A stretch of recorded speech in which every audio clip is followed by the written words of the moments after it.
വിശുദ്ധമായ റമളാൻ മാസത്തെ കാത്തിരിക്കുന്ന സഹോദര, പവിത്രമായ റമളാനിലോട്ട് കടന്നു പോകാൻ നമുക്ക് ആഗ്രഹമുണ്ടല്ലോ.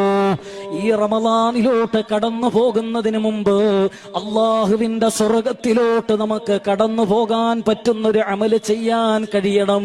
ഒന്നാമതായിട്ട് അള്ളാഹുവിന്റെ റസൂല് പറഞ്ഞു തീർച്ചയായിട്ടും പാപങ്ങൾ അല്ലാഹു പുറത്തു തരുന്ന, തീർച്ചയായിട്ടും തൗബ ചെയ്തിട്ട് മരിക്കാൻ കഴിയുന്ന, അല്ലാഹുവിന്റെ സ്വർഗം കൺമുന്നിൽ കാണാൻ കഴിയുന്ന, ലാ ഇലാഹ ഇല്ലല്ലാഹ് പറഞ്ഞിട്ട് മരിക്കാൻ സാധിക്കുന്ന അമലോ, ആ അമലേതെന്നറിയുമോ?